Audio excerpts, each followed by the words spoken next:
Hey, so you know that part in the Bible that says consider it pure joy when you go through suffering because suffering builds in character builds endurance, and you may not be lacking anything. That's a paraphrased version of James chapter 1, verses 2 to 4. Yeah.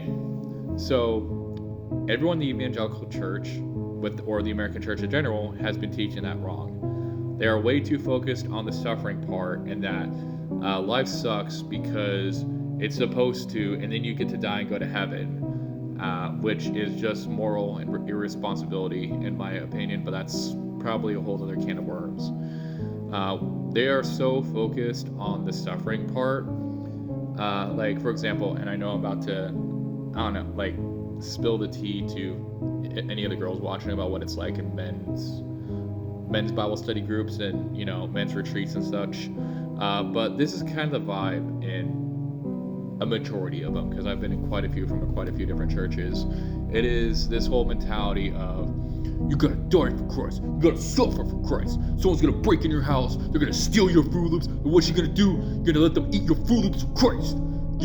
Yeah. And they're just like, like hyping each other up and such. And there's a lot of overlap between that and the manosphere, which is a whole other topic for a different time. But I think we are way too focused on the suffering portion of that scripture, and that nothing in life matters because it's all about suffering, which makes a lot of modern Christianity just glorified just theological nihilism, when I think the most important part of that scripture is not the suffering part, it's the fun part, the consider it joy part. And a lot of us have forgotten how to have fun. We're indoctrinated to believe that there's nothing more to life than to suffer, and this goes hand in hand with the church's persecution complex as well, where they just believe there's nothing more to life than suffering, when you gotta have fun, all right? There's a lot of things that God put on this earth for us to have fun, like, I'm sure you can think of like 5 things you really enjoy on the top of your head. Things that, help you unwind, or maybe they're a passion project in your career or whatever. Like, these are important things, and God gave you those things because our God is a fun God, Like, He is a creator, but they've made Him out to be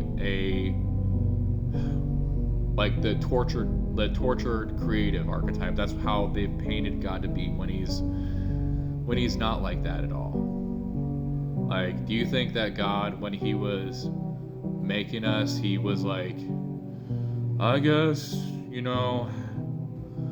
this one, his life is gonna suck, and then he's gonna die at the age of 50, and then he's gonna join us, and then everything will be right? No, that's stupid. That's also why, we could go into other theological things that are probably going to kick some worms, what I'm saying right now, because, I don't know, there's a lot of, it's almost like, I'm also, sorry for the blank there, I'm trying to be very careful to not say something that's gonna be like very, something that will upset a lot of people. But you know what? Screw it. Like, a lot of it is just a suffering fetish, to be honest with you. And I think there is a lot of value to life to having fun, where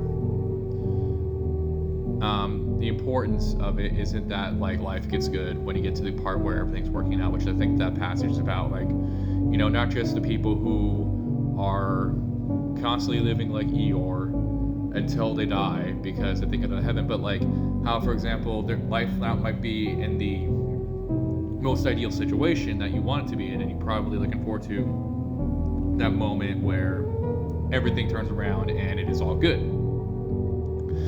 I've been there, and I have my moments with that. But the important thing isn't like waiting for it to be good. Like, there are moments that you can take in, like right now, like every day, where you can have joy, you can have fun. Like, some days are rough, and some days all you can have for joy, like, is eating a above average meal or listening to your favorite song, in which, you know what, like, we all have those moments. It's all good. And I think what God is showing here is not that how badly you gotta die hard in order to be like Christ, but the way to be like Christ is to have joy in these circumstances, which may not always necessarily be the best, because there's there's a lot wrong with the world, and I don't think it's necessarily an issue with you can just like chalk it up to, oh, there's sin in the world, and then the rapture is going to happen, and then everyone's going to go to heaven, and then everything will be good. By the way, the rapture isn't real. That's a whole other topic, but I'm autistic, so I have like little tangents, which is probably why I don't think I'll ever really be a preacher, just because I'll be on like 5 different tangents as I'm trying to preach the one same message.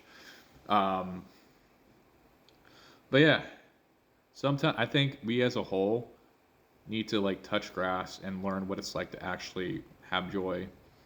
And this was something I learned about pretty recently, like, you know, like as I'm like finding myself and as I'm being more myself. You know, like, and people on the internet are gonna say that's cringy. You know what? That's their business, not mine. But I was teaching, but I'm sharing this because I was teaching this for our kids at our church, which is my first time, and you know, not really something I was expecting ever to do, to be honest. But yeah, this is kind of what I taught them, was, you know, teaching them that, like, hey, I was doing a bit more of a not watered down, but like more of an easier to understand version, where it's like, you know, like, hey, there may be some times where you may feel disappointed, or you have to do chores or whatnot, but those moments you can have fun too, and it's okay to have fun. Don't let anyone tell you that you need to grow up and be all serious, because yeah. And then and I know that this whole thing is probably going to set up a lot of religious people, and the fact that I used Yu-Gi-Oh as an example will probably upset them even more, because I showed the clip of the Battle City final, like the last 5 minutes between Yugi and Kaiba, and how Kaiba's like, "You don't know the suffering I went through. I gotta beat you, Yugi." And then Yugi's all like, "You have hatred in your heart, Kaiba. Strike me down if you must." You know, like that whole section, which I think was a really awesome portrait of life is beautiful, man. Like, I think that's the big takeaway from this long yap session, is that life is beautiful. You all just need to learn how to have fun, be yourself, and stop being so shoe up your butt all the time, because that's the way you were taught to growing up in religious environments, that's what it's all about. And then, yeah, I'm so looking forward to all the Baptists that are about to stitch me from this video. But yeah, have fun.